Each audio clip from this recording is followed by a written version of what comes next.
Pode iniciar. Boa noite a todos, né? Bem-vindos mais um encontro, no terceiro e último encontro nosso, né? Dessa matéria importantíssima dentro do contexto do curso de vocês, né? E vamos lá, né?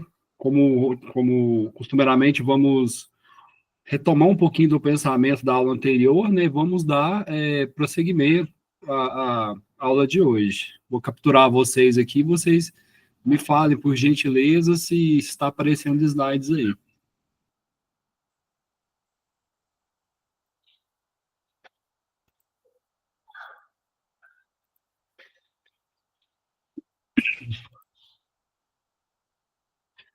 Tá ok aí, Olivia? Você está vendo os slides, por gentileza? Sim, consigo te ouvir e consigo visualizar os slides também. Obrigado. Bom, pessoal, na aula passada a gente terminou a aula mostrando alguns EPIs, né? Utilizados principalmente na indústria ali, o que é os fones de ouvido ali, né? Tanto o plug como o, o de concha, né? Falamos sobre a higiene de cada um, né? Qual que seria melhor, né? Qual que seria o mais indicado, né? Cada um para um ambiente, mas assim, tem os prós e os contras, né? Mostramos os chuveiros lava-óleos também, que é importantíssimo, no caso de algum acidente ali, em planta química, tudo mais, algum espirrar, né, de ácido, alguma coisa assim, né, algum produto químico, né? Tem o chuveiro, tem o lava-óleos, normalmente num equipamento só ali, né? Vimos alguns meios de controle também de radiação, né? Como os anéis ali, os colares, os relógios, algumas coisas ali que fazem essa leitura da radiação, né? Para certos tipos de trabalho, né? O qual o profissional ali está envolvido num ambiente, né? Que gera pouca radiação, mas tem a radiação, né? Então, através desse equipamento se tem, né? A leitura e se faz o controle. E hoje vamos dar continuidade a alguns equipamentos, vamos falar também das cabines ali, das estufas, né? Vamos falar um pouquinho e adentrar um pouquinho mais, né? Sobre essa seara aí da área laboratorial, vamos falar também sobre alguns direitos, né? Vamos de alguns direitos do trabalhador, né? Vamos ver adicional noturno, esse tipo de coisa. Então, vamos passar aqui, né? E vamos fazer as pontuações aqui. Cabine de segurança química. Bom, construída de forma aerodinâmica, cujo fluxo de ar laminado, né, ambiental não causa turbulência e correntes. Então, a gente vê assim, para cada tipo de trabalho no laboratório, né, é construído um tipo de cabine. A gente vai ver também as especificidades dessas cabines. Porque a depender do ambiente, do agente, né, com que você trabalha ali, né, tem a cabine adequada. Projetado de maneira a conduzir os vapores, né, esse duto de exaustão para a parte externa da instalação, né, preferencialmente no telhado. Então, vamos ver, né, essas nuances aí. São as cabines de segurança biológica, ó, de fluxo laminar. Então, a classificação delas é dividida em classe 1, né, classe 2, né, que é essa subdivisão A, ou A1, né, B1, B2, ou B3, A2 ou classe 3, né, a gente vê, assim, a que requer maior segurança, a gente vai ver que é a classe 3, né, porque ela é completamente vedada ali, né, o ar ali dentro. Então, o colaborador não tem contato, né, ele não trabalha com sua mão propriamente dita dentro da cabine, né, tem até um lugar de inserção das luvas ali, das mãos, na verdade. Né, apresento para vocês, né, os tipos de cabine de segurança biológicas. Classe 1, protege o operador no ambiente, mas não protege as amostras, né, com que está se manipulando ali. Classe 2, protege os operadores e as amostras no ambiente. E classe 3, né, que a gente comentou que é um nível maior de proteção, oferece o mais alto nível de proteção. A gente pode ver aqui que eu peguei como exemplo essa fotinha aqui, o colaborador não tem um contato direto, né, o profissional que está manipulando as amostras, os agentes, ele não tem um contato direto, né, com o material, né, ou seja, ele enfia sua mão ali e faz o trabalho. Programa de Controle Médico de Saúde Ocupacional, a gente vai falar do PCMSO. Bom, NR7, né, obrigatório para os empregadores e visa promover a prevenção e saúde do trabalhador. Na indústria, pessoal, é muito comum esse PCMSO quando a gente vai falar do ASO, né, que é o Atestado de Saúde Ocupacional, que de tempo em tempo, né, normalmente de ano em ano, o colaborador, né, tem que fazer esse exame, que é normalmente ali, o admissional, né, e de tempo em tempo que você está ali, ou mudança de função, ou próprio desligamento. Então, admissional, periódico, retorno ao trabalho, mudança de função, demissional, etc.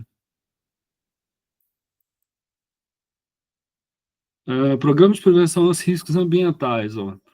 Exige que todos os empregadores elaborem, implementem, né, o programa de prevenção de riscos, né, ambientais, PPRA. Só que aqui, pessoal, por isso que eu falo para vocês, ó, acompanhem o material, né, o que a gente passa, né, e acompanhe os slides. Por quê? Tem certas nuances, pessoal, porque de tempo em tempo, né, tem uma atualização, acho que eu já comentei isso, não tanto quanto a gente gostaria que tivesse as NRs, né, porque as NRs não conseguem, né, em tempo hábil aí, elas não conseguem acompanhar a tecnologia, né, que é o que é hoje, né, o que se desenvolve, os meios tecnológicos aí. Então, de tempo em tempo, tem que ficar reescrevendo a norma e atualizando. E esse PPRA, Programa de Prevenção de Riscos Ambientais, ele sofreu uma atualização em 2022, se eu não me engano, né, vou confirmar aqui, né, a gente vai ver, mas ele passou a ser o Programa de Gerenciamento de Risco, né? Ele até já existia, mais acompanhado da NR18 ali, né? Que é a NR da Construção Civil. Então, Frank, quais foram as mudanças, principais mudanças? A gente vai ver aqui, né? Mas também indico para vocês que ela abrangeu um leque maior abranger um leque maior de cuidados, né, com relação ao olhar do trabalhador ali, né. Antigamente, os riscos, né, pela PPRA, era químico, físico e biológico somente, então somente esse. Aí, com o advindo do programa de gerenciamento de risco aí, ele passou a abarcar novos riscos, como o ergonômico, né, e riscos de acidente, que também se inclui no programa de gerenciamento de risco. Então, fiz questão de deixar para vocês, tal qual está na apostila aqui, nesse PPRA, né? Mas vamos falar, né, da atualização que ele sofreu, né? E vamos ver as nuances aí. Então, o programa deve ser desenvolvido em cada estabelecimento da empresa. Isso, pessoal, por lei, tá bom? Por imposição, vamos falar assim, né? A empresa deve constar com o PGR ali, né? Agora era o antigo PPRA. Ela deve constar ali, né? De forma assim, a fazer parte, né? A integração com o PCMSO, né? Porque o risco é medido ali, né? Vai ser individual. Então, é, os riscos que cada colaborador está exposto, que cada setor está exposto ali. Individual que eu digo assim, ele com essa mudança para o PGR, né, ele teve uma visão mais holística do programa, né, dos riscos, né, conforme a gente comentou dos riscos aí, mas ele passou a ser de uma forma até mais individualizada, vamos falar assim, olha o coletivo, mas também olha muito individual de cada colaborador, né, nos ambientes que estão expostos. Substituição, conforme a gente comentou, né, que era o antigo PPRA pelo PGR, né, então foi realmente, né, em 2022, né, e já passou a contar a partir da NR1, né, das disposições gerais. Então, vamos ver aí as nuances, né, dessas mudanças aí.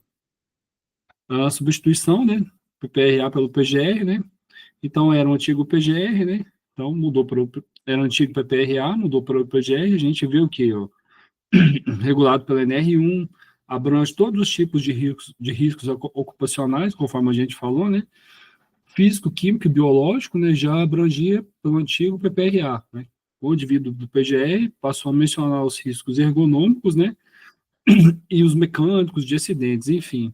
É mais abrangente e flexível, baseado no gerenciamento de risco ocupacional, exige elaboração dos documentos principais, né, investigação do risco ocupacional, plano de ação, a gente vê, assim, que é bem mais, uma visão mais holística mesmo do cenário, né, em que está sendo desenvolvida a atividade laborativa. Então, o que deve conter, ó, inventário de risco, né, identificação dos perigos, né, avaliação dos riscos, plano de ação, né, ações para eliminar, né, reduzir ou controlar os riscos, né? Ou seja, aconteceu alguma coisa, ou até mesmo antes de acontecer, né? Tem um plano de ação para abordar aquelas tratativas ali. Outras mudanças importantes, ó. O GR deve estar integrado, é social, né? Porque vocês perceberam que de um tempo para cá, de 2021, 2022 para cá, o Brasil sofreu, assim, é um dos segundos países mais tecnológicos nessa área da digitalização, vamos falar assim, né? Então, tudo ficou digital ali. Hoje eu tenho a carteira digital, entro no telefone ali, consulto N coisas, cartão de vacina digital, então, tudo digital ali, né? Pix, né? E tudo mais. E com relação à saúde do trabalhador, né? Com a integração desse tipo de tecnologia, o e-social não foi diferente, né? Antigamente, para a gente abrir uma caixa, tinha que um posto da Previdência, né? Você pegava um formulário, preenchia aquele ali manuscrito, né? Hoje não, hoje é tudo online, né? E é por conta da empresa, né? A gente está falando de CAT aqui, né? Vou pegar o gancho aí, é por conta da empresa. Tudo é social ali, ela tem um banco de dados enormes no e-social, ela consegue colocar o próprio atestado ali, né, se for o caso de atestado, né, receitas e tudo mais, então ficou uma coisa assim, bem, bem, bem mais palpável, vamos falar assim, né, bem mais completa, através dessa tecnologicamente falando, né, através dessa digitalização de tudo, né, então ficou de uma maneira assim, mais fácil, né, ficou mais abrangente isso aí. Então o PGR deve estar integrado ao e-social, né, empresas com grau de risco 1 e 2, né? 10 empregados podem estar dispensados. Aqui tem uma certas nuances, né? Integração com outros programas, né? Por exemplo, o PCMSO que a gente falou. Então, teve essa mudança para melhor. E como a gente comentou, a tendência é essa, né? À medida que a tecnologia vai avançando, né? Mais uma vez, frisando, não tão rápido quanto a gente quer, né? Para fazer essas mudanças na legislação e tudo mais, mas à medida que a tecnologia vai evoluindo, né, as normas, né, tende a atender, né, ela, na verdade, evolui também, tende a evoluir, né, ela evolui, mas é mais devagar, vamos falar assim. Vamos falar um pouquinho o histórico de enfermagem. É utilizado na coleta sistemática de dados para determinar o estado de saúde do paciente, identificar quaisquer problemas de saúde atuais ou potenciais, além de organizar, analisar, né, histórico de enfermagem, pessoal, é como se fosse um prontuário. A gente vai ver um modelo aqui que o enfermeiro faz, eu deveria fazer, né, que vai facilitar, né, o trabalho do médico, vamos falar assim também, né, tem um levantamento do paciente. A gente vai ver as diferenças também, né, uma anamnese, né, que é uma entrevista do médico para uma entrevista do enfermeiro, né, tem essas nuances, tem as diferenças. Enquanto um trata dos sintomas, vamos falar assim, né, outro vai mais direto na doença, né, então, vamos ver essas nuances aí, né. Então, eu apresento para vocês o modelo, né, do histórico de enfermagem, da identificação, né, nome, sexo, idade. Esse material, pessoal, é todo da apostila, viu? Tem alguns complementos, conforme eu falei aqui, né? A gente deve, né? Vocês devem estudar ali, tanto pela apostila, né? Como pelos slides, porque os slides tem muita coisa que não tem na apostila também. Eu procuro agregar ao máximo que eu acho, né? Trazer de novidades, enfim, né? Deixar mais palatável, vamos falar assim, para o estudo. Medição da sondagem, né? Horário de observação, a gente vê assim, que nada mais é do que é um, é um, ai, como que fala? Fugiu a palavra aqui. É um dossiê, vamos falar assim, né? Mais detalhado.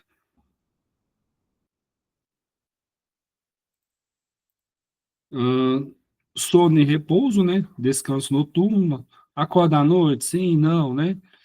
Descanso diurno, sim, né? Não. Então, tem essas nuances, essas observações, né? Que nessa entrevista, vamos falar assim, né? Nessa histórico de enfermagem, né? Vai se levantar, né? Tá toda uma triagem ali, né? Algumas observações e dá para chegar, né? Às causas, né? Ou as possíveis causas, né? Que levaram, né? ao cometimento, né, da doença, enfim, né, que podem, né, dar indícios e levar até ao tratamento correto ali da doença. Tegumentar, né, coloração da pele, colorado, enfim, né, então tem todo o histórico aqui, né, estado geral, dados vitais, pressão arterial, temperatura, etc, etc. É um prontuário, pessoal, mais detalhado, vamos falar assim. Dados antropométricos, né, peso, estatura, enfim. Diagnóstico de enfermagem. Agora vamos falar nessas nuances que a gente comentou aí, né? Como é que é do médico, como é que deveria ser aí do enfermeiro. É uma descrição padronizada do estado de saúde de um cliente, né? Indivíduo, familiar, ou comunidade, né? Um paciente, enfim. Com o objetivo de orientar o cuidado, né? De enfermagem de forma científica baseada em evidências. O diagnóstico de enfermagem é essencial para a prescrição correta dos cuidados, deve considerar as necessidades individuais dos pacientes. Frank, quando é que é do médico, né, e quando é que é do enfermeiro? Então, vamos a, vamos à correlação entre eles, né? O diagnóstico de enfermagem e diagnóstico do médico. Realizado pelo enfermeiro, obviamente, né, do médico realizado pelo médico. Descreve as respostas do paciente ao processo de saúde e doença. Descreve o processo saúde e doença. Focado no indivíduo, focado na doença. Guia os cuidados na enfermagem. Guia o tratamento médico. Sistema de classificação universal, né? O NANDA, o CIP. Sistema de classificação universal do médico, o CID. Exemplos, né? Mobilidade física prejudicada, acidente vascular encefálico. A gente vê assim, né? Claramente, enquanto um é uma anamnese, uma entrevista de um histórico, né? Para se chegar à solução mais detalhada, o médico já é a coisa mais, como se diz, a coisa mais técnica, vamos falar assim, né? Focada na doença mesmo. Técnica talvez não seja a palavra, mas é uma coisa mais focada na doença, porque ambos são técnicos, né? No caso da enfermagem e do médico. Então, aqui um breve resumo, o que é um diagnóstico de enfermagem, né? É um julgamento clínico sobre o atestado de saúde do paciente, estrutura do diagnóstico, né? Segundo a ANANDA, né? Que é a Associação Americana de Enfermagem Internacional, né? Tem toda uma estrutura de como é que é feito essa anamnese, vamos falar assim. Exemplos de diagnóstico de enfermagem. Não vou ler, não, pessoal, para não ficar cansativo, mas basicamente isso aí é o resumo. Agora vamos falar um pouquinho de trabalho noturno. Eles têm se tornado comum, né? Hoje é muito comum, pessoal, em diversas atividades, né, o trabalho noturno. Muita gente até, né, opta pelo trabalho noturno, mas a gente tem que entender também, né, que ele acaba sendo, tem pesquisas, né, que a apostila, né, dá esse exemplo para a gente, a apostila traz para a gente aí que ele acaba sendo prejudicial sim, né. Frank, mas por quê? Né? Quem já trabalhou noturno aí sabe, né, principalmente terceiro turno aí da meia-noite às 7, né, vai até o período da manhã aí, sabe que o sono é diferente do outro, né, a gente, assim, eu já trabalhei muito em trabalho noturno, né, e te digo, eu não conseguia dormir mais de 4 horas por dia, né, que o recomendado aí é 8 horas, no mínimo 8 horas, né, então o trabalho noturno desgasta, né, aí a gente tem várias pesquisas aí que mostram para a gente que causa muitos problemas, né, de saúde, né, pressão alta, síndrome de burnout, né, vários problemas, né, crônicos aí, tudo advindo de, de virar à noite, né, de não ter esse sono reparador, né, que deveria se ter, né, de no mínimo 8 horas por dia. Então a apostila traz isso para a gente, né, e frisa bem isso aí. Nos estudos apontam riscos de saúde associados à troca do dia pela noite, né, e faz mal mesmo, como é a propensão ao câncer de mama, distúrbios cardíacos, imunológicos, visuais, né, neuropsicológicos, né, expectativa de vida, a gente pode ter certeza que diminui, né, tem até aqueles memes que a gente vê da internet aí, né, eu tô, trabalhar de noite é sossegado, normalmente né, porque não tem essa agitação toda que tem no período diurno aí, né, menos encheção de saco, menos burocracia, né, tem essa certa, entre aspas, lado bom, vamos falar assim, né, é mais tranquilo. Mas, em compensação, o sono, pessoal, o sono não é o mesmo, né? Então, o sono é bastante prejudicado. Expectativa de vida, aumento do número de divórcios, e tem mesmo, né? A depender do trabalho aí, né? Vamos falar da área da saúde, da área de vocês aí, um enfermeiro, um médico, né? Que às vezes pega vários plantões aí, né? E acaba não tendo muito tempo para dedicar à família. Então, gera divórcio mesmo. Maior incidência de problemas digestivos, cardiovasculares, né? Entre outros. Trabalho noturno, né? Vamos falar da legislação agora. Que é legislação brasileira garante ao trabalhador o direito adicional noturno, né? Que é uma compensação por horas ou em salário, né? Nas áreas urbanas, a gente vê assim que tem certas anuâncias de localidades, né? Que pela legislação, por exemplo, áreas urbanas é considerado trabalho noturno das 22 às 5, né?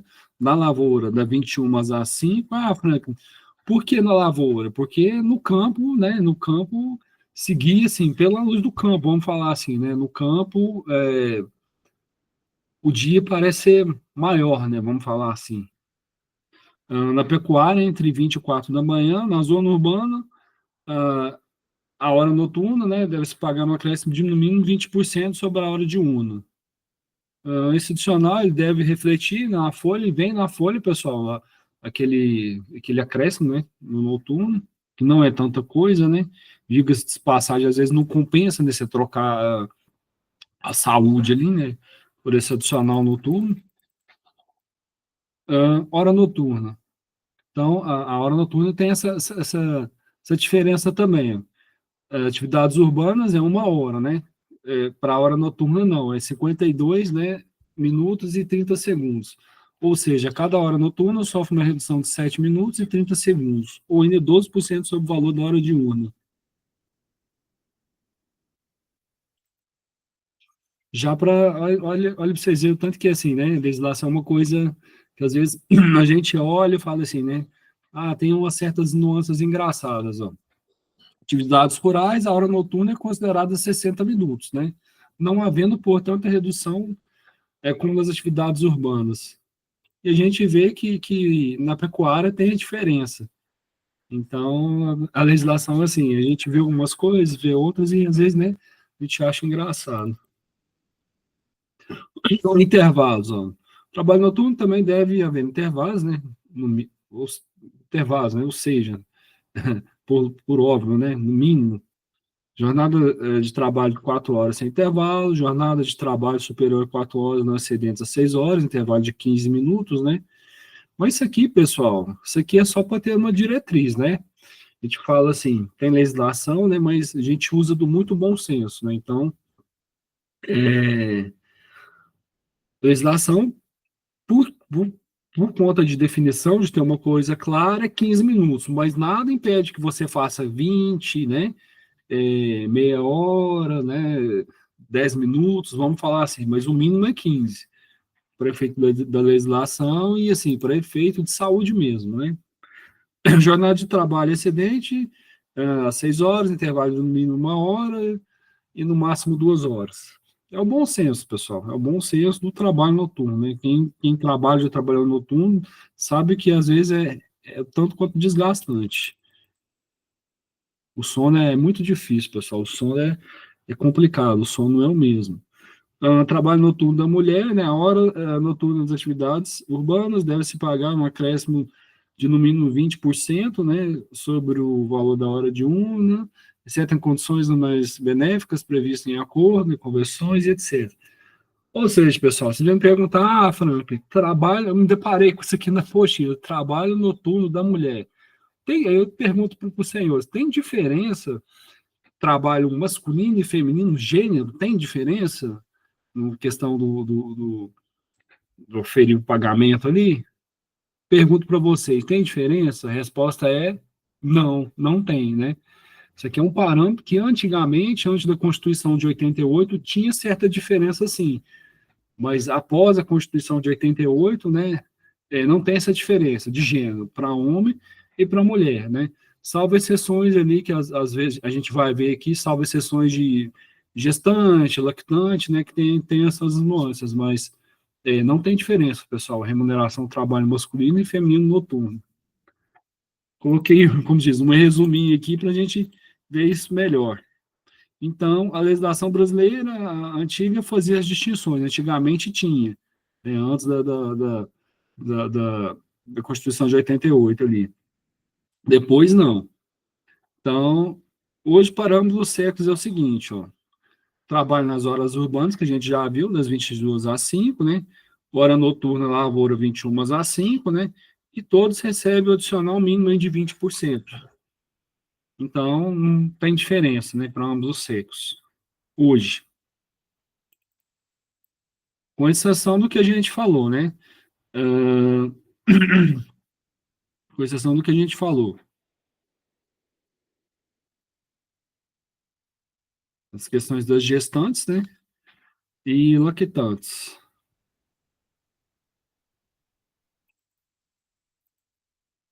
Uh, Cessação dos direitos noturnos ininterruptos de revezamento, banco de horas. Ó. Então, a gente vê assim, a legislação, pessoal, entender um pouquinho da legislação e ver ali que, através de acordos coletivos, né, a gente pode mudar, né, e geralmente cada categoria tem a sua certa pontualidade, vamos falar assim, né, que não segue a legislação tal qual é no geral ali, porque teve acordo, né, coletivos e convenções, né, sindicatos, etc. Então, o empregador poderá celebrar acordo de compensação de horas por meio de contrato coletivo de trabalho, ser cumprido em período diurno, noturno ou ainda em ambos. Então, a gente comentou, né, e vê que tem certas nuances aí, mas tudo através de acordo coletivo. Integração ao salário, né, o adicional noturno, bem como as horas extras noturnas, pagos com habitualidade, integram o salário, né, e por aí vai. Então, tem direito ao seguinte, ó, descanso semanal remunerado, adicional noturno, né, é os direitos, né, conforme a CLT, né, pessoal, a consolidação das leis trabalhistas aí, 13º, aviso prévio, né, etc. A formalização do pagamento, né, é discriminado formalmente na folha de pagamento, no recibo de pagamento de salário, então deve refletir ali no seu olerite, no seu contra-cheque ali, esse pagamento, né, de adicional noturno. Higiene ocupacional. Higiene ocupacional tem como objetivo principal a prevenção de doenças ocupacionais por meio de reconhecimento, avaliação e controle dos agentes ambientais. Físico, químico, biológico, ergonômico, né, no ambiente de trabalho. Então, disciplinas que envolvem a higiene ocupacional, engenharia, química analítica, bioquímica, né, toxicologia e medicina. PPRA e PCMSO, a gente já falou, né? Programa de prevenção aos riscos ambientais deve estar articulado ao Programa de Controle Médico de Saúde Ocupacional. Vocês notem que muito dos textos aqui tá tal qual, né? Igualzinho está na apostila, né? Eu só mudo algumas coisas, e o PGR é uma delas, pessoal. Então, se na avaliação de vocês eu perguntar qual foi a mudança, né, ou um programa que complementa ali, que deve vir junto com o PCMSO, né, eles vão me responder o quê? O PPRA? Não, é o PGR. Então, eu fiz questão de deixar o PGR para vocês verem que teve essa alteração, teve essa mudança, não é de agora, tem 3 anos já, né? Então, é um complemento, né, um plus, vamos falar assim, uma visão holística do PPRA, que seria o PGR. Etapas da higiene ocupacional, antecipação, né, detecção precoce dos riscos nos projetos, né, reconhecimento, identificação dos agentes, né, dos riscos nos processos, avaliação, comparação exposição dos limites de tolerância, né, NR15, e a insalubridade, que é a medição que a gente tem ali dos nossos agentes ali, né, que a gente vai ver de quanto é que eu devo pagar, né, de adicional ali, é 10%, é 20%, é 40%, né, então tem essas nuances, né, diferentemente da periculosidade ali, que é 30% fixo, né, a insalubridade e a periculosidade tem essa nuance aí, uma 10, 20 ou 40%, ou até 30%. Ah, Franklin, eu posso receber os dois? Não, né? Então, quando tem quando a atividade ali contempla os dois recebimentos, os dois recebimentos, vamos falar assim, né? O colaborador tem o direito de optar, né? Qual que é mais vantajoso? Receber a insalubridade, né? Que é meus 10, 20 ou 40%, ou periculosidade, que é fixo em 30%. Então, cabe ao colaborador escolher isso aí. Ele não pode receber os dois, né? Vamos falar assim. Não pode ter acúmulo de benefícios.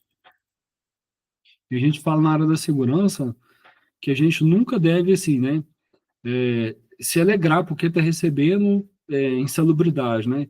A insalubridade nada mais é, pessoal, do que eles pagando pela sua vida, vamos falar assim, né? Pelo, pelo trabalho, né? Ruim, vamos falar assim, pela insalubridade, pelo malefício daquele trabalho em pequenas prestações, né? Ou seja, estão te pagando ali para você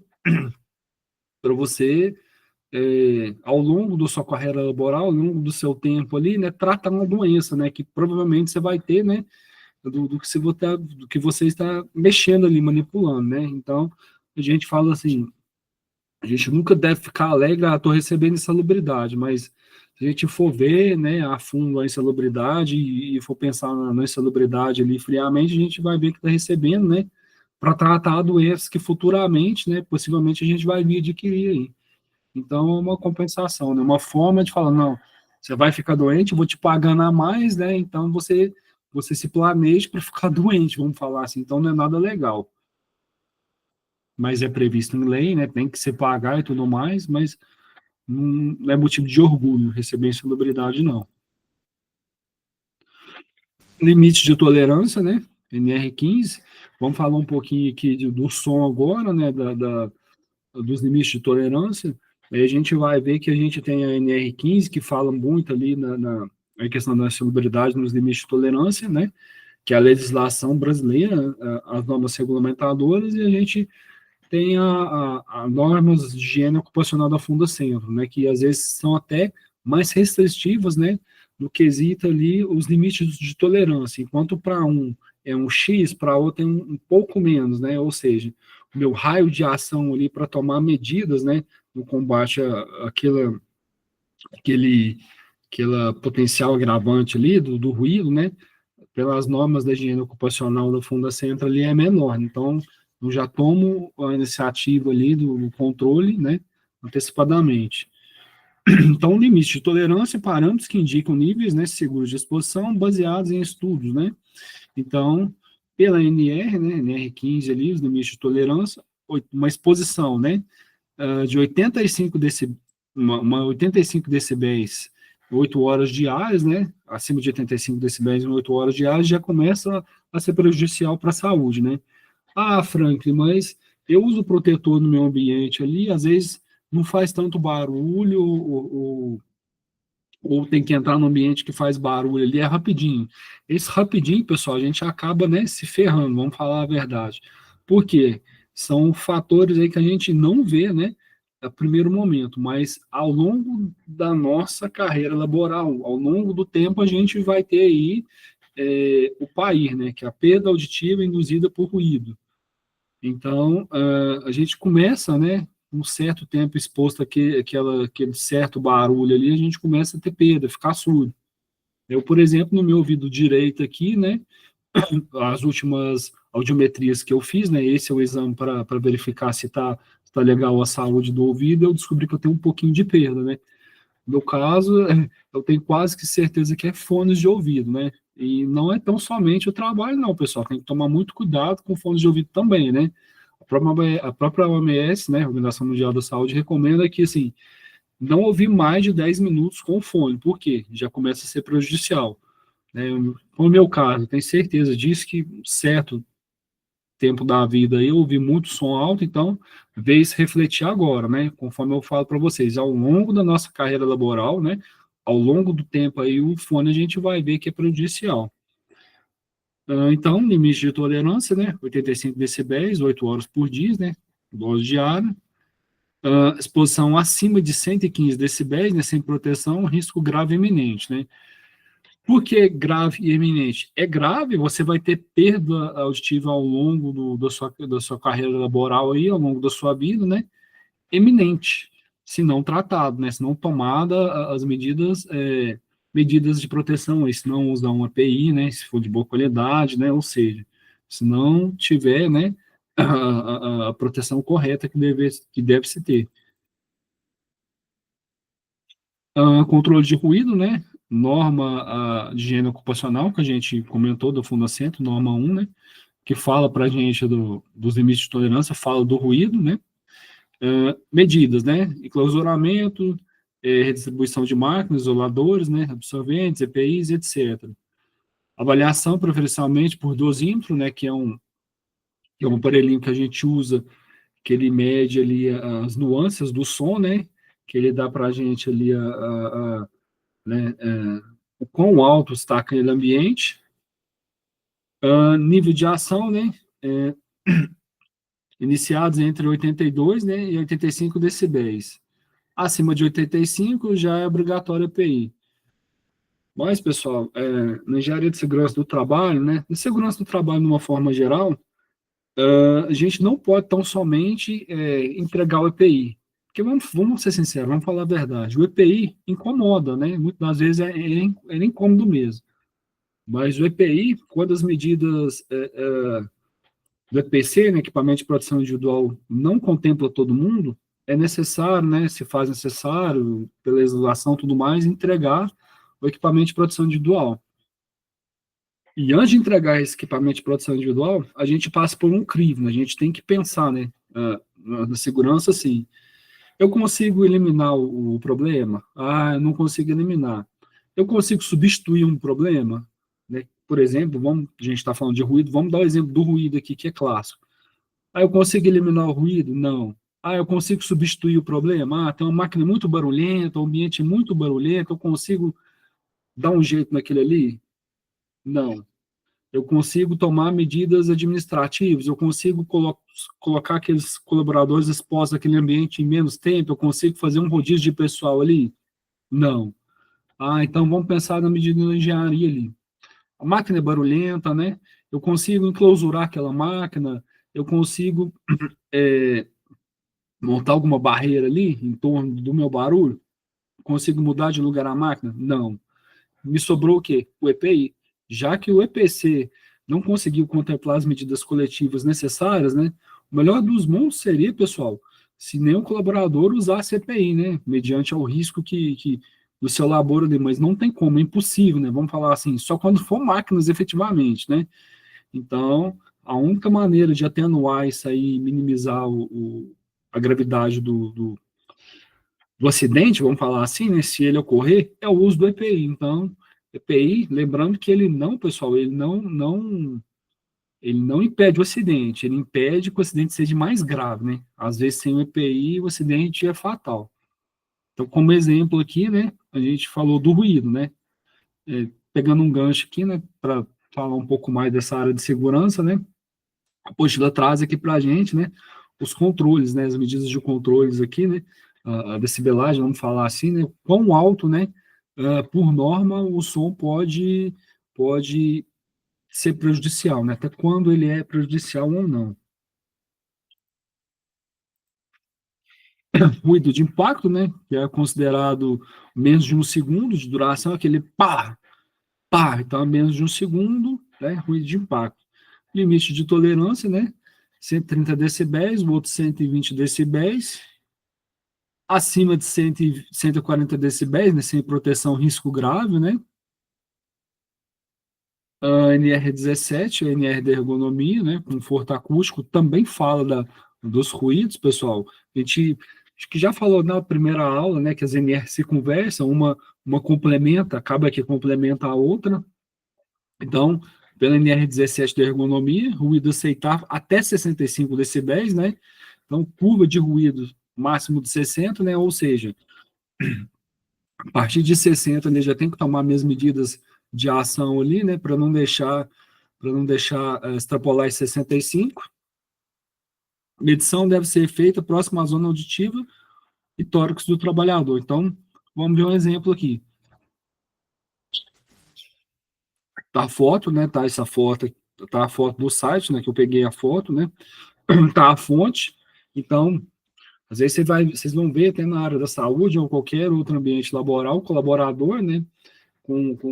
Parecendo um microfone de lapela, né? Então, aquele microfone está fazendo alguma medição, algum engenheiro de segurança ou técnico de segurança está fazendo uma medição para acompanhar, né, se aquele ambiente ali está dentro está, está dentro do que é exigido pelas normas, né, NR15, salubridade, se aqueles colaboradores fazem jus à salubridade, então é através das medições, desse controle. A medição de nível de pressão sonora deve complementar o espectro sonoro do ruído. Em bom relatório, deve abordar no mínimo as seguintes informações. Então, vamos ver, né, como é que tem que ser um relatório, como é que tem que ser as informações, né, passadas por um relatório ali. Por exemplo, no caso judicial, né, em que o colaborador ali, né, requer, né, o pequenente quer ali o direito, né, da insalubridade. Então, através da medição que é feita, né, no local, né, no local ali no setor, né, setorial, vai falar se o colaborador faz jus ou não, né, a essa nulidade.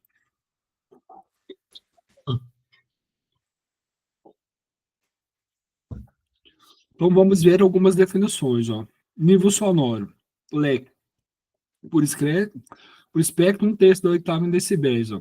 É o valor médio dos níveis de pressão sonora, né, integrado a uma faixa de tempo específico que corresponde à energia de ruído. L5, L10, L50, ó, espectros, 1/3 de oitava em decibéis, é a distribuição estatística do tempo, né, mostrada ao qual percentual de tempo total da exposição, né, em relação ao nível de pressão sonora, né, e por aí vai. CEL é um nível de exposição sonora utilizado para ruídos, né, transcendentes acumulados. Isso, pessoal, essas definições que a gente está vendo na segurança do trabalho são todas cálculos, né? A gente faz todo um cálculo através das medições que a gente tem para ver é, se tá legal ou não, para ver se faz jus à insalubridade ou não, né? Através de cálculos também a gente vê isso. Mas os aparelhos modernos de hoje, né, te dá a faixa ali, né, de medição e tudo mais, mas por efeito assim, eu vou mostrar um relatório mais detalhado.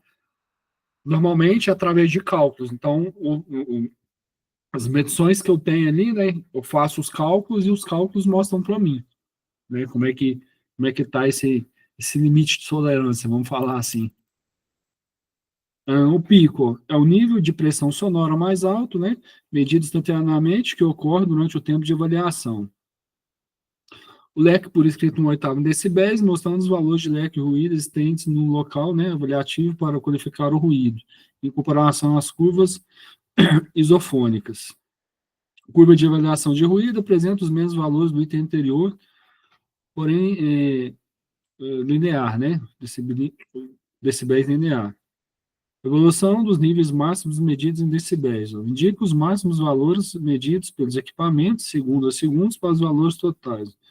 Cálculos de eficiência dos protetores auditivos, utilizando os cálculos criteriosos e valentes das atenuações e desvios fornecidos pelos certificados de aprovação, os CAs, né? Porque, pessoal, atualmente, né, provavelmente vai mudar daqui a um tempo, não sei precisar quando, para ser considerado o EPI válido, né, que teve a certificação do Inmetro, né, que passou ali pela avaliação, que tem o ok do Ministério do Trabalho e Emprego, tem que ter certificado de aprovação, que é um número, né, que é gerado ali para cada equipamento de proteção individual, e esse número tem uma rastreabilidade, né?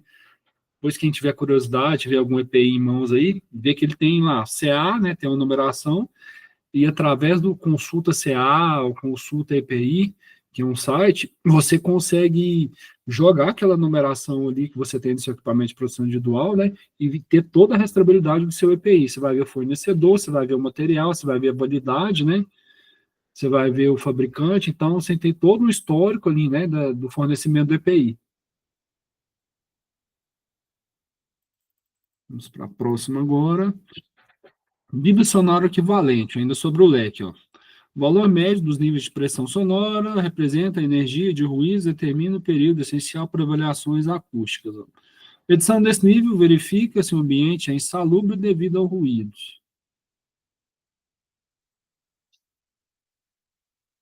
Para ver se ele faz jus aqui, né, pessoal? Que a gente falou, né, da insalubridade.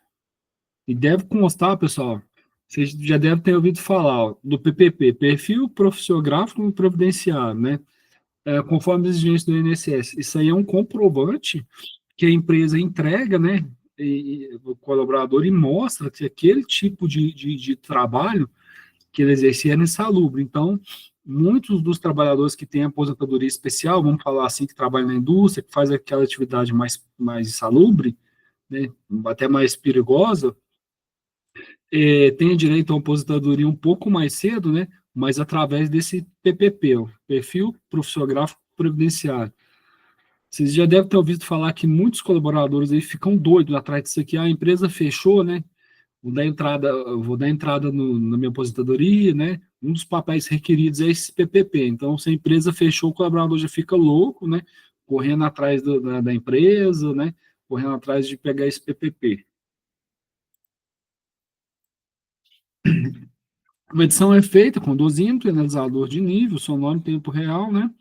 Ah, caso as medidas coletivas sejam suficientes, utiliza equipamento de proteção individual, né?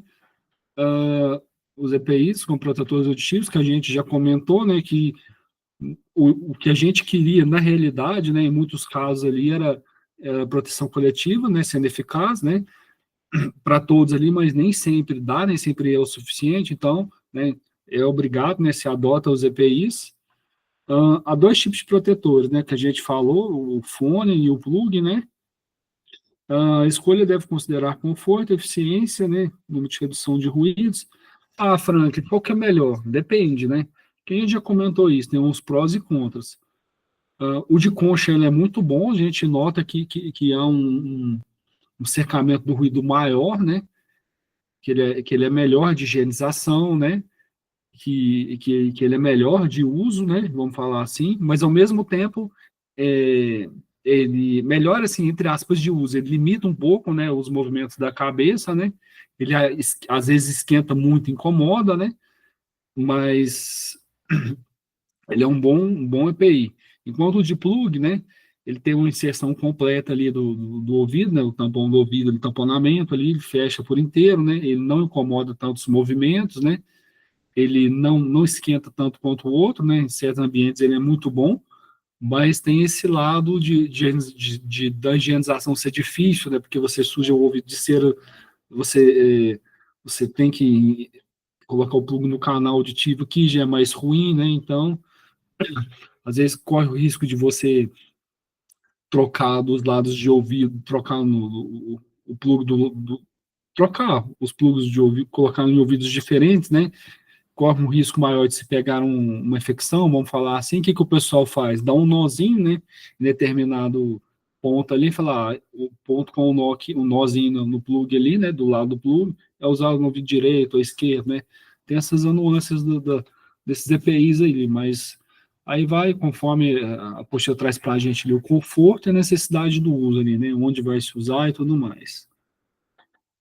O objetivo principal da proteção individual é prevenir a PAR, né, que a gente já falou, perda auditiva induzida por ruído ocupacional, uma condição irreversível causada pela exposição prolongada aos ruídos entre 80 e 129 decibéis. É o que a gente já falou, pessoal. Às vezes a gente entra num ambiente muito ruidoso ali, é 5 minutos, né? Não vou demorar não, mas 5 minutos, quanto que é esses 5 minutos? Qual o coeficiente de medição desses 5 minutos, né? É alto, né? Qual o tempo de exposição? Né? O que julga muito é o tempo de exposição, pessoal. É 5 minutos, não é, mas quantas vezes por dia você entra ali naquele ambiente? Quantas vezes por semana, né? Então, quantas vezes por ano? Então, se você for fazer a rastreabilidade disso aí, for fazer um cálculo desse ambiente, né? De quantas vezes você entra ali, então você vai ver que ao longo da sua carreira laboral ali, né? A exposição prolongada vai ser prejudicial, você vai acabar tendo essa perda auditiva aí. Epidemiologia. É a ciência que estuda de forma quantitativa a distribuição e os determinantes dos fenômenos da saúde e doenças nas populações humanas. É considerada a principal base científica da saúde coletiva, abordando os processos de saúde em grupos e coletividades. A epidemiologia, né, leva em conta fatores como pessoas, espaço e tempos que permitem traçar estratégias eficazes de prevenção e controle de doenças. Tem caráter transdisciplinar, né? Historicamente ligado à medicina, se divide hoje em duas vertentes principais, ó. A clínica, né, a aplicação dos métodos epidemiológicos, a práticas médicas individuais, e a social, focada nos determinantes sociais e econômicos da saúde, visando a promoção, saúde e redução das desigualdades. Então, ao longo dos 60 anos, a definição de epidemiologia expandiu-se, indo além dos estudos de epidemiologias infecciosas para abranger todos os fenômenos que afetam a saúde das populações. Isso aqui, pessoal, poxa, às vezes a gente entra no assunto e passa para outro, mas se a gente for parar e analisar, tem correlação sim, né? Porque a epidemiologia é isso, né? É esse estudo das doenças nas populações, vamos falar assim. Ela foi tão importante que a gente passou em 2019 aí para 2020, né? Que eu não vou nem falar o nome, mas vocês sabem o que é, né? Então, é, ela ajuda, né, e dá a diretriz, né, de como se manter, né, um ambiente mais higiênico, né, mais salubre, vamos falar assim, né, para evitar ali que doenças se propaguem, que infecções se propaguem, enfim, né, é por aí.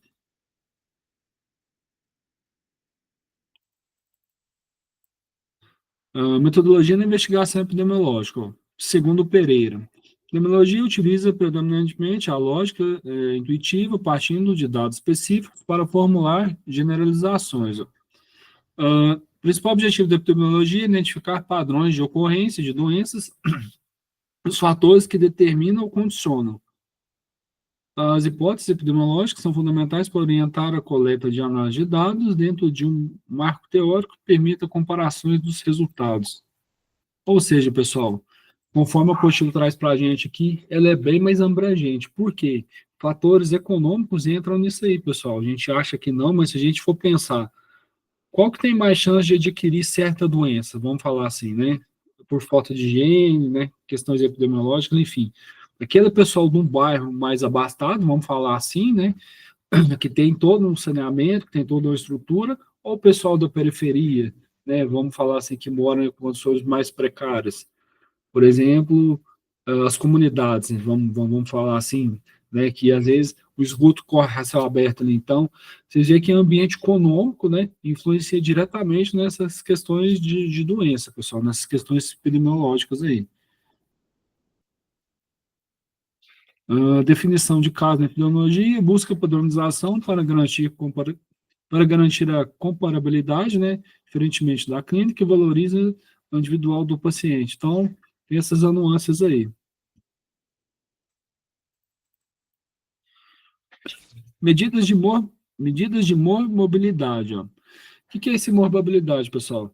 É índice de falecimento por doenças específicas, né, de um determinado grupo, né, de uma determinada população. Então, tem essas nuances aí que a gente vai ver. Embora o termo indicador, né, seja amplamente utilizado na administração de serviços de saúde, né, na área dos senhores, para se referir aos valores numéricos que medem o estado de saúde da população, né, como frequências de doenças ou óbitos, teoricamente há distinções entre indicadores e índices. Segundo a OMS, são variáveis diferentes, mensuráveis, que refletem mudança no estado de saúde da população. Já os índices de saúde são combinações numéricas, né, derivadas de formas específicas, como o índice APGAR, né?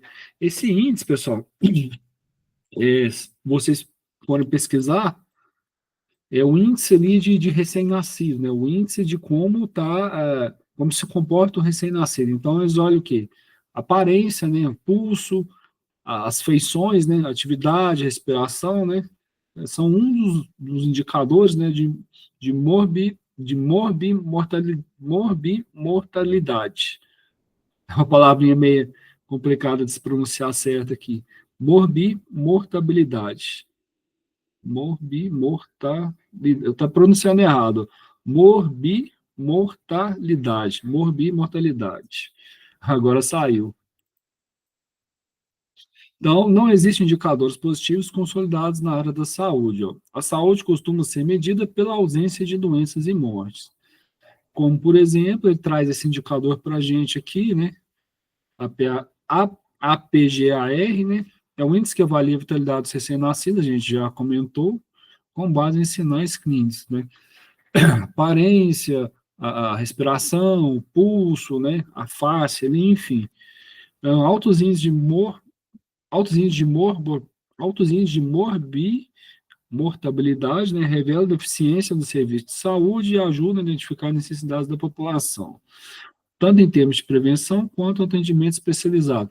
É o que a gente falou, né? A gente pega aí um cenário econômico que é de um jeito e de outro, né? A gente vai ver essas nuances aí, né? E que traz para a gente aí é, esse índice, né? E ainda mais com recém-nascidos. A gente vê, assim, que um lugar que não tem neonatal, ou que o atendimento é precário, né, a gente vai ver que morre-se muito mais bebês, né, devido às práticas ali de falta de higiene, enfim, né, do que o lugar que tem toda uma estrutura. Coeficientes e taxas, né? Para comparar frequência em um estudo epidemiológico, os números absolutos devem ser convergidos em coeficientes e taxas, né? O rates em inglês. O número representa os números de casos e o denominador corresponde ao total da população analisada. Coeficientes e taxas, pessoal. Não vou ficar lendo, não, mas, como diz, está aqui na apostila e faz parte do estudo. Uh, é importante distinguir entre ó, índices e razões. Ó. O numerador faz parte do denominador, indicando a possibilidade ou risco. Razões comparam dois eventos distintos sem relação à probabilidade. Medidas de frequência. O indicador epidemiológico pode ser classificados como de incidência ou prevalência, conceitos distintos para especialistas, embora frequentemente confundidos por leigos. Ele traz a distinção, pessoal, as nuances aqui, incidência e prevalência. Não vou ler, né, para não ficar cansativo, né, já que é conceitos.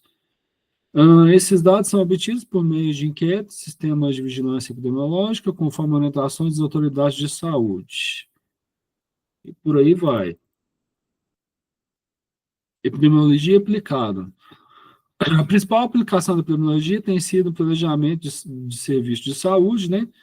Que a gente vê nos CFs da vida aí, CFFs, enfim, nos postinhos aí, funcionando o desenvolvimento da legislação e da vigilância epidemiológica, além da organização do sistema de informações em saúde.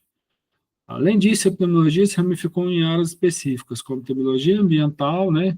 A genética, a molecular. Então, os senhores depois, né, veem as diferenças aí, porque, assim, um monte cair na prova, viu, pessoal?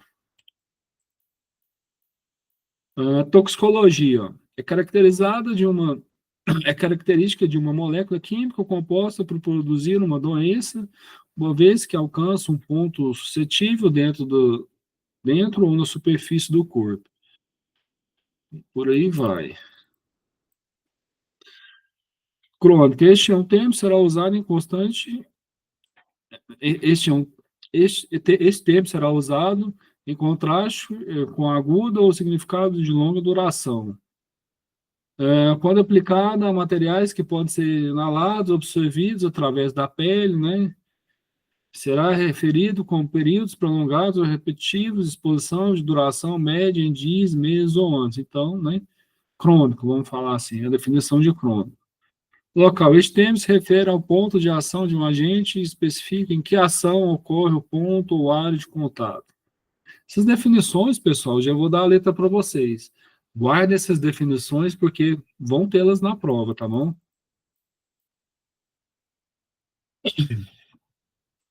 Uma explanação das classificações de toxicologia dada nos seguintes parágrafos. Ó. Um lote, né, desconhecido, está designado, se refere a substâncias que se enquadram numa das seguintes categorias, né? Mais abaixo vem os não tóxicos, e por aí vai. Levantamento tóxico, local agudo, materiais que numa única exposição durante segundos, né? Não vou ler para não ficar cansativo, mas tudo na apostila, pessoal. Moderadamente tóxico. Local agudo, materiais que pode ser simples exposições durante segundos, minutos ou horas, né? E assim por diante. Severamente tóxico. Materiais que em uma simples exposição durante segundos ou minutos causam danos a peles ou membranas, mucosas, severidades, né? E por aí vai também.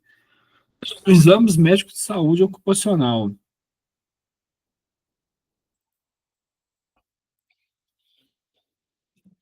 O exame admissional obrigatório, né? Tem toda a legislação das considerações da lei trabalhista, né? Não vou entrar no da Seara aqui, pessoal, mas tudo é, né, em função do exame de saúde ocupacional, né? Do ASO, praticamente.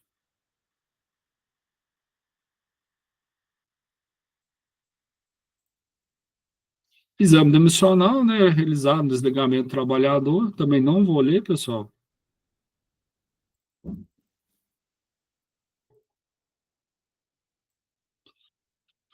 Tonometria é o exame ocular que mede a precisão intraocular, né, que mede a pressão intraocular com o uso de um uso do tonômetro, né. É um laserzinho, vamos falar assim. Tonometria, né, de sopro no contato, envia um jato de ar no olho para medir a deformação da córnea. Para medir a deformação da córnea. A diaplanação, né, mede a força necessária para achar parte da córnea. E de contato no dispositivo semelhante ao lápis que encosta no olho. Então, é importante, né, para detectar principalmente isso aqui, pessoal, o glaucoma.